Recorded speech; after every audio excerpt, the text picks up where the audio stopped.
Welcome back to the Unranked podcast. You have Elijah here alongside Grant. We're going to get into, kind of a heated topic of the week, and that is, Juwan Howard's suspension. We're going to kick off with that. I think he was suspended 5 games, remainder of the season after his incident versus the Wisconsin coach. Just kind of wanted to throw it to you right off rip, your overall on the incident and the punishment afterwards. Yeah, no, so I think it's been good to kind of take some time to just reflect on it, a few days. 'Cause I think my first initial reaction was just like, damn, like I just kind of wish that he would have maybe directed some more of that anger towards like his team like playing as well. You know what I'm saying? I just kind of look at like watching the game itself. He called quite a few timeouts in the first half, so they only had like 2 for the rest of the game. The second half starts off, they miss like 16 to 18 shots. Wisconsin just kind of goes in this pretty big run. And I think for me, I kind of see it being upset. The team is calling timeout, coach trying to call timeout to, give his team like another clean, fresh 10 seconds before like trying to, before they almost got a violation. So he wanted to give them like another 10 second before, more time to go, take the ball over half court. Juwan, he said he claimed it wasn't pressing, kind of just called it like man-to-man, like full, you know what I'm saying? Which is kind of like full court press, but yeah, I think he called it man full. So I think, so like that aside, I think it's like, all right, like, the amount like that you're upset, I feel like it's like he got to kind of like look at like what he could have did better. You called a lot more timeouts in the first half, so you kind of set him up to where it went like 7, 8, 9 minutes. They had a couple media timeouts in there, but they really they couldn't stop the bleeding because they only had 2 timeouts that lasted the entire second half. And then, like I said, a lot of them guys, I mean, they even said they played us in a way to where they was giving us a lot of open shots. Nobody's struggling from shooting 3 all season long. I mean, you got guys like Eli Brooks missing wide open threes, Houston missing wide open threes, Jones, then some of the guys missing bunnies. So from that point of things, I'm like, all right, like I think, I feel like Juwan Howard should have tried to, maybe just that's we kind of go into the locker room and be like, all right, like these dudes, they kicked our ass. Like, try to internalize some of that anger towards like your team and use it as in a positive light to respond the next game. But now to talk about like the scrum or the, the little whatever happened after the game. Fisticuff. Yeah. I think, as far as when it comes to that, I'm definitely – he can't be, getting that fired up. I mean, I've seen him get he got a pretty bad technical foul earlier this year, where he almost tried to go chest to chest with the ref, got into it with a coach last year. I mean, I love the passion. Like, I don't want him to change that in any regard. I think you just gotta, and I ain't really try to be a one to tell a grown man how to handle themselves when they feel disrespected, because everybody, they're gonna handle things that I feel suited, whether it's, a good way or a bad way to go about it. But I think it's just like, Juwan, like you gotta, like this was like strike 2. You know what I'm saying? You already got kicked out of a game last year for going at a coach. This happened again in the next year or two, that leash getting shorter and shorter. So I just kind of hope, going forward that they just kind of do, he just learns from this and, we come together as a team and, hopefully make a run. Because turning time is right on the corner. So. Yeah, I'll start off with, I guess what led up to it, and that would be, I do think it was kind of a bubble over situation where it's kind of frustrating altogether. We had a great win versus Purdue, not even probably 10 days ago, and then followed it up with, falling short a few times. And I know we were looking to catch our stride, coughing up that loss probably hurt, was hurting more than – the season is not going quite as planned. Yeah. I can see the frustrations in general. You lead that into their, during the handshake or the post-game handshake. I would say Juwan Howard obviously shouldn't have did what he did. Yeah. But that being said, I always hate that we always punish the reactor rather than the person that initiated it. And that it's the common thing that you see from elementary school sports to professional pros to whatever, not normally does the antagonizer get punished or equally punished to the person that reacted.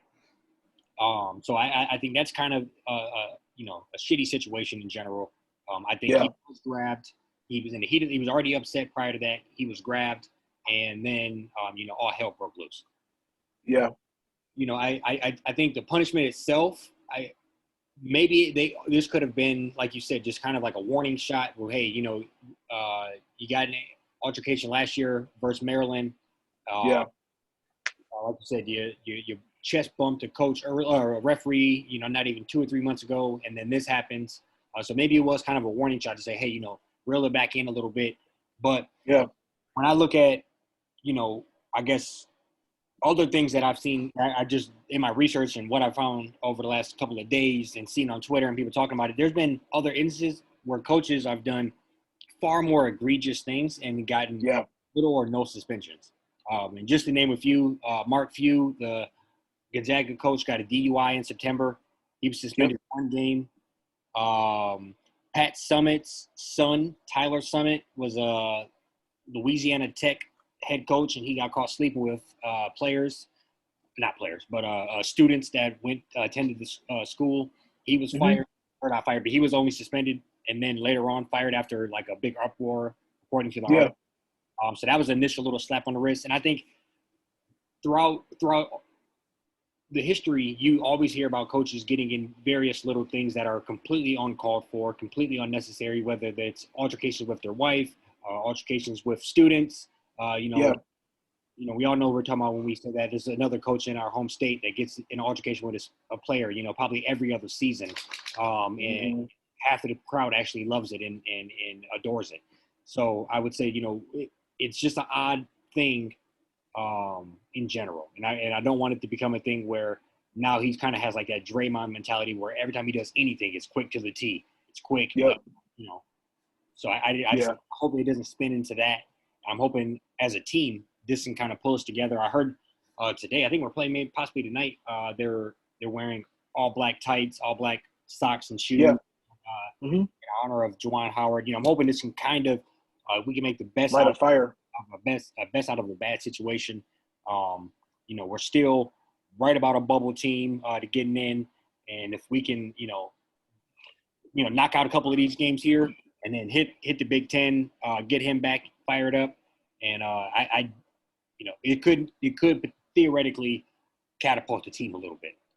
Yeah, and I wanted to give you the floor to kind of give your piece before I started to kind of jump into like the, the suspensions and the crackdown, and I definitely think that was. So I would say just suspend them for the regular season, rest of the regular season.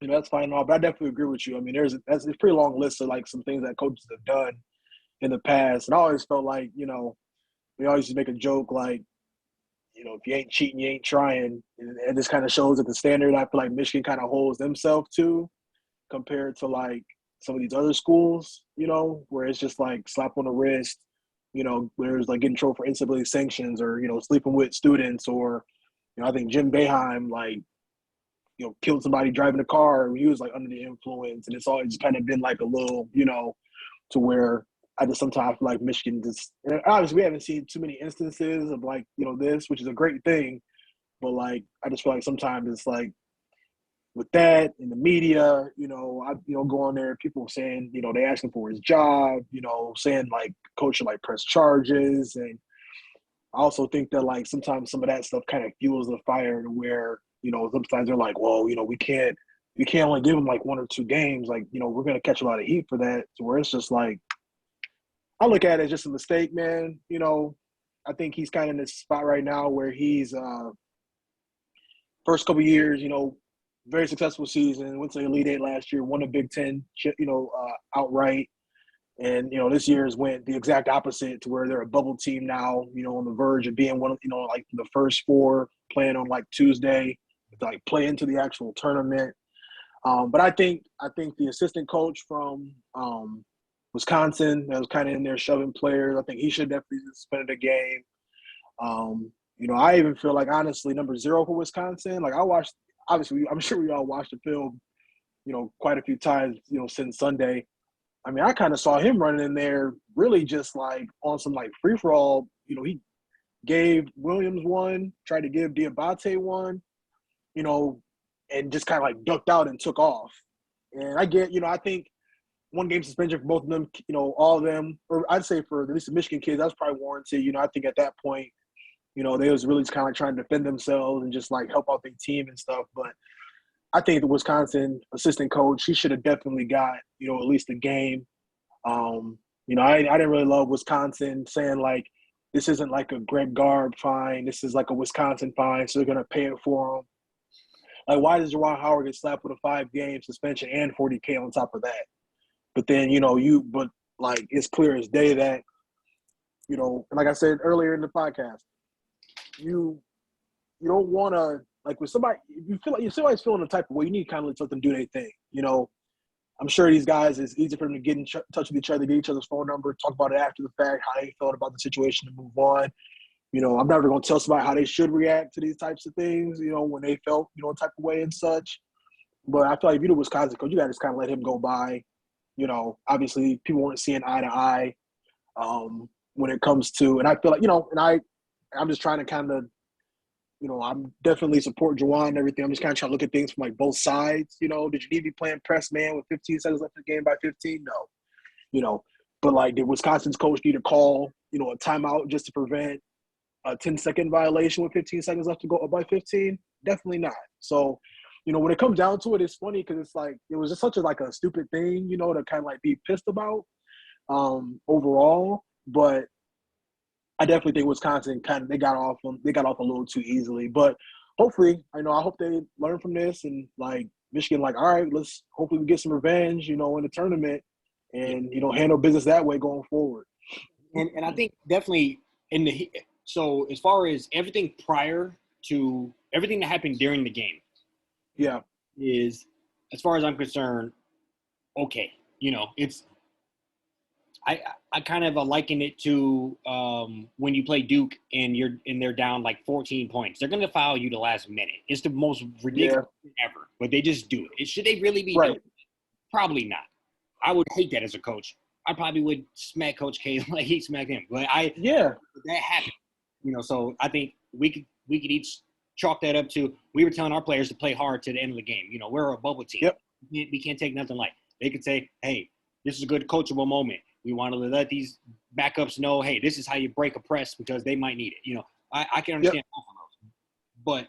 But the first thing that went wrong is when the Wisconsin coach broke the norm and paused Juwan Howard by putting his arm on his chest / shoulder area. That was where the norm was broken. Yep. So if that never happened, you never get hit in the head. If you don't break the norm of that situation, we're not talking about this at all. So I would say he is the one that really he didn't blow the situation up, but he definitely left the gas running for it to happen. And I would say he's the guy that, he's not going to – everybody's going to show him getting slapped in the head, but not the norm of coaches stopping each other and pausing. And that's not a normal situation. We've been doing that probably 100 times in our life, and almost never have you seen players, stop and basically Heisman somebody and just to talk to them, So. Right. Yeah.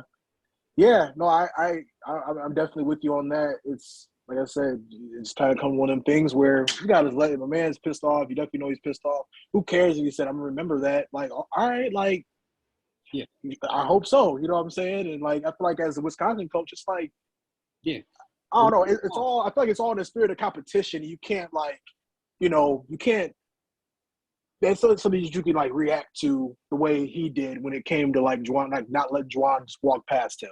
You know what I'm saying? Like, I just feel like, I mean, that's like I said, it's level competition. They're playing, basketball at a very high level. It's late February. Every game counts. Every win matters.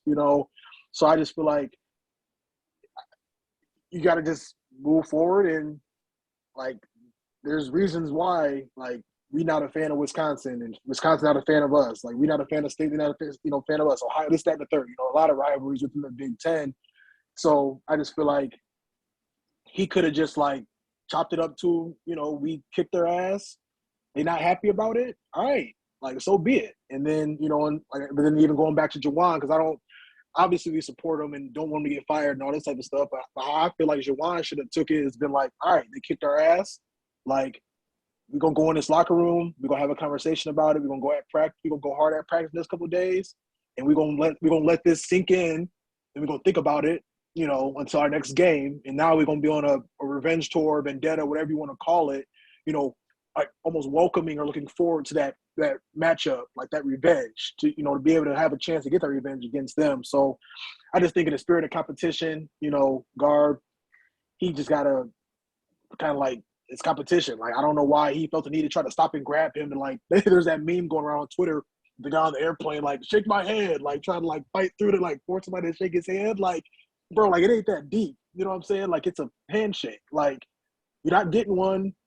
You beat somebody by 15, and obviously I'm gonna be happy about it. Let it go, let it slide. Like so that's just kind of like where I'm at with it. It's like, I don't know. I just feel like it's one of them things where you want to, call a timeout to make sure your team is getting a fresh 10-second call. That's not gonna be anything anybody's gonna be happy about. Probably could let that slide, but then on the flip side with Jawan, it's just like, you just can't get that pissed. You can't get, allowed to get under your skin to where you starting to want to lay hands on people. And we know he want to lay hands on people because they started pushing his players. But, it's still just like, it starts at the top. Like, Jawan, he the head of the snake. So he got to, maintain his composure so that those types of things don't trickle down to where, it gets to that point. No, I agree. I agree completely. I just transitioning into something else that happened over the weekend, and that'd be, the NBA All-Star Yeah. weekend in general. I think, we're going to kind of hone in on what a lot of people are criticizing, and that would be the dunk contest in particular. Yeah. I would say the rest of the weekend was very enjoyable. Cade Cunningham came home with the MVP. Very enjoyable game. LeBron game winner. Curry, 17 threes. Yeah. He's letting him fly. So, yeah. Overall good weekend, but I think there was one sore spot, and that is just the what they rolled out for the dunk contest this year. Kind of, I know historically that was probably my favorite thing of the weekend. So it's kind of crazy that is, just being laughed at, mocked all over. Yeah.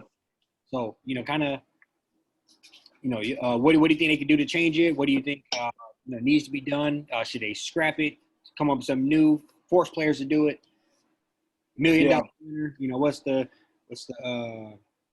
fix? Yeah, no, I think money always talks,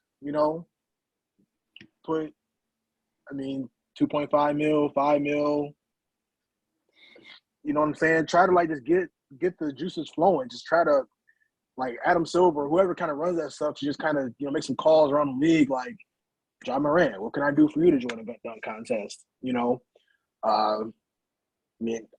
Zion, if he was healthy and in shape, what would you do to do the dunk contest? I'm trying to think of some of the high flyers that are, in the league that we want to see. But I think it's going to be one of them things to where you got to just incentivize people, and I just think even sometimes too from the referee, the people that are the judges, and there's just so many things that I feel are wrong with it. I know they still kind of joke about how Dwayne Wade, he gave Aaron Gordon a 9, and Aaron Gordon the only dunk contest person to participate and have all these perfect scores with no trophy. So that'll put a bad taste in people's mouth, because it's for them, it's when these guys are playing basketball at the highest level, whether it's All-Star weekend or not, it's still gonna be competition to them. Everybody still wants to be number one, they still want to win. So you just gotta and obviously when it's come to the judges, they're gonna kind of give their opinion, that's how they feel about the dunk. But it's also that was something that if something like that happened that made it to where other players are coming out and saying I don't want to, I'm not gonna do it now, then it's okay, we just need to put the Vince Carters, Dominique Wilkins, the MJ, those guys up there. It's kind of let them duke it out. Or, you know what I'm saying? You got to just kind of try to find ways to, make it enticing for people to do it. So yeah. I think Is it I think something? incentivizing would money. I think that'd be something that would be a good I think start. I think money. I'll be interested to see how much they could really like throw at it for a benefit, Yeah, something like this. Like or I'm sure, charity. Like make it All-Star game. They play for charity. I mean, I'm sure the All Star Weekend racks in a crazy amount of money, but Mm-hmm. I'm thinking like $1 million or something. That'd be enough to get most people out there. Obviously LeBron makes $1 million every other game. You're probably not gonna get him out there in year 17, but some of Yeah, them ones, I'm sure John Morant still wants another million. So, you know, something yeah. along You those would lines. think. What about maybe like incorporating a fan vote or something along those lines? Do you think that's something that they should entertain, or would that make it too murky, or just like the most favorite would always win? How would you think that Yeah, would? I think it'd make it too murky. We're not gonna forget about that bullshit that Jalen Green pulled, throwing on a little NFT chain and then missing. We'll get to that here in a second. But I just want to make sure I brought that up before I forgot. But I don't know. The fan vote thing's always tough because like you know even with like the actual All Stars, like Klay Thompson was like second in the West, and, and then he just gave it to Isaiah Thomas. Like, and Isaiah's like, all right, like thanks, I guess, like I whatever. already revoted. Yeah. But I don't know the fan vote thing. I never really been a fan of that because like we had times where even like for the All Star game itself, like Zaza Pachulia was getting all these votes, and Klay Thompson. I love Klay Thompson, but like man's ain't played in 2.5 years. Like there's people that should be getting those votes over Klay Thompson. Like Andrew Wiggins became a starter. Like we had Devin Booker, they're leading the West, and Chris Paul coming off the I don't like sometimes that fan vote just like you said, it kind of like murks things up. Um, but yeah, I think it'll just I think that's maybe possible, but it might just be one of the things. It might be trying to kind of scrap the entire thing and maybe do like a one-on-one competition or horse or pig, Yeah, like trick shot competition. You know what I'm saying? And where like, I mean, it's probably gonna be. I can imagine it'd be pretty tiring. yeah, Going up there and attempting dunks over and over and over, not getting them, and you know what I'm saying? Maybe guys are just trying to kind of like find ways to rest their bodies while they don't want to participate in that, like a dunk contest, but trick shot competition, they can do that in sweats and a t-shirt and kind of just do whatever yeah. and keep it moving. I could see a form of trick shot working. I would personally hate to see the dunk contest go. I think Yeah, I do if too. you see that go out the window, you're probably. I guess that would be a real, true, like indication that the 3-point shot is taken over. Mm-hmm. If people don't even want to, like when I was a kid, that's what I watched was the dunk contest. I Yeah, remember the 3-point contest. Like yeah, I remember watching it live when Dirk Nowitzki's foot was on the line. I remember watching like Peja Stojakovic, and I remember those days. yeah, But it was always the dunk contest. yep. So it was the Vince Carter, or I didn't watch Vince Carter, but Richard Jefferson. What am I drawing a blank on now? Damn, Uh, from Golden State, yeah, Jason Richardson. Jason Richardson. Jason But Richardson. Richard Jefferson was in there a couple of times. Did his thing. Dwight Howard years, Nate Robinson years. Those Yeah, were very entertaining dunk contests. And I would say so somewhere, whether the players just feel the need that it's not worth it, or whether they feel the need that, like you said, I don't want to give my body up. Something happened, something changed where it just became not cool. I mm-hmm. remember when we were younger, everybody was talking about LeBron was going to do it. He just never did it. Did he ever Yeah. do a 3-point contest? No, he definitely be the one where he I just want some be people that hanging about, out. but somebody like him, if he would have did it once, that probably would have just maintained the status of, hey, if you're the top dog, you just got to go get one of these.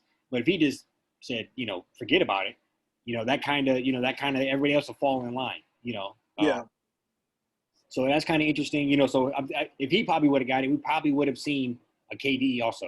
We probably would have seen somebody like a Russ, somebody along those lines. mm-hmm. Probably would have trickled in as well because it would be Yeah, something that you do. So, I guess outside of just scrapping it all together, you probably got to find a way to foster some competitiveness. Um, yeah, Whether that is, like you said, calling up various players on the phone and just saying, what do we have to do to get you in this? Who do you have to have on the stage with you to be in here? yeah. figuring that type of stuff out, or like you said, whether it's putting a briefcase with a millie sitting right there and saying at the end of this you're about to walk out with this. Mm-hmm. I think some, I just would hate to see them scrap it because it's very entertaining, and it's one of those things where like everybody loves a dunk, from a little kid to your grandma. It's exciting. It's like how can a person even humanly do that? Right. So it's One thing that came to mind, how about they try to like recreate some of those old school dunks that won it for like past participants? So like Vince Carter putting the arm in the rim, Dominique Wilkins, windmill. I think that's something he was like really known for. Jordan jumping from the free throw line. Like I feel like it would kind of be, and maybe they could do that and like work in like horse or like put like dunk, like words like dunk or something like that. So it's like you got to be able to hit this dunk or do this dunk or do this dunk to try to just kind of mimic, what dunks won in the past. Yeah, so like theoretically, all right, I go up, I could do the windmill, you can't, so you get a D. Yep. You or say like between the legs, legs, the first dunk. Yeah, and then so yeah, I get it next. Yeah. No, definitely. Now you're talking. Yeah, I think that's something that that's probably $1 million idea honestly for them. So I think only 30 people watch it. Right. Next week. But right. No. In all honesty, I think some brainstorming like this could probably save that dunk contest. I think the athletes are too good. It's something you have to show the world. In my personal opinion. Yeah, because I think because what kind of gave me that idea was for the Rising Stars competition. They did that like in between both games. They did that like that clutch shot challenge, where they basically hit like Kyrie's three, and then it was like Ray Allen's corner shot. I don't know who the clutch shot was for that. Like there was like basically like a hook shot or like a floater in the paint, but like they just kind of recreated those, and I think they like, I think it was the game on Saturday where they were accruing the points, kind of jumping around doing the shooting. But Friday they were definitely doing like the clutch moment shots and having to kind of just like accrue points by like going to the different spots. So I feel like it feels like, you got to do the Dr. J, you got to do, the Vince Carter, put the arm in the rim. Because guys try to do it now, like, but what sucks about it is they're like throwing on, old players. Like, it was so tough seeing Juan Toscano Anderson put on Jason Richardson's jersey and then go up there and like not be able to do the dunk. I don't know, you know what I'm saying? Like, they are kind of trying to like do it. So it's like, I feel like if you make the stakes higher, and just like got it like, it's like, all right, these are dunks y'all have to do, let them know like a month in advance. So, it might be a scenario where like, guys will probably be like, like maybe this is not like my cup of tea. But then it's like, you might have Ja Morant be like, oh yeah, I can do all those easily, So it's like, let me just go ahead and go get after it real quick. Like that might kind of spark. And then, yeah, you said throw, winner get 500,000, and then the NBA, matches a certain percentage of that to that person's favorite charity. Right. Like, right. Second place, $250K. After third, I ain't trying to reward third and fourth. It's kind of like whatever. You got to play, got to dunk better next time. But you can stay in the league. In third place, you can stay in the league. Right. But yeah, it's unfortunate because I think like I'm gonna ask you this, but I feel like my like dream dunk contest would probably be like, and now mind you, probably like take it like 5-6 years ago. I feel like if we would have got like a Bron, Russ, maybe like maybe Blake Griffin more like back in the earlier 2010s. That would have been. And just throwing like an Anthony Edwards in there. You know what I'm saying? Like just. So that's what I like right now. I would say Anthony Edwards. Yeah. Ja Morant. Miles Bridges. Yeah. And you could probably throw any other fourth in there, and those three right there would that'd be top flight. Yeah. I think them three alone would make it real interesting. So yeah, and it's just tough because Anthony Edwards, they asked him to do it. He already like, oh, I'm an in-game dunker. I only dunk on people. I respect it, but it's just like he already, 19, 20, just like don't even want to do it. And like that's kind of like the peak years where I feel like a lot of these kids, kind of make a name for themselves in the league. You go out here and throw a reverse windmill and make it look pretty, like they still show that Vince Carter dunk to this day. That happened like what 1997, 98. We still see it. I feel like I see it at least like every 3 months, like some way somehow I'm still seeing it. So No, I agree, and yeah, just make it memorable. yeah, And just going back to make it when my man had the Richardson jersey on, I was talking to my dad. I said I think I would wear my own jersey because if I happen to win this shit, I would want to be in my own jersey in the video for the rest of my life. I wouldn't want to be have some other random jersey on that's not me. It just kind of from your own storybook. But yeah, you weren't going anyway, I guess. But yeah, and it was just it was even funny. Like, but I knew it was due from the jump when Cole Anthony out there just started dancing. And it was dope. He paid homage to his dad's jersey on, but he threw out the Timbs. I'm like, come on. all right. So initially, I'm not going. Initially, I kind of thought the Timbs.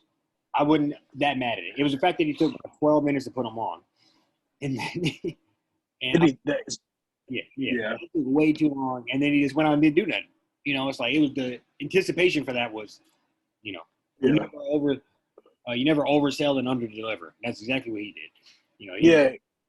And you got to heighten the stakes too. So like the fact that the announcer had to be like, "Oh, that's not an attempt," just so you guys are aware, it's not an attempt. Like, you got 5 tries. You know what I'm saying? If you can't make this dunk in 5 tries, you're getting the score based off of like just how pretty it would have looked or however nice it might have looked if you actually made the dunk. We're keeping it moving, but they, letting Jalen Green like, do what he was doing.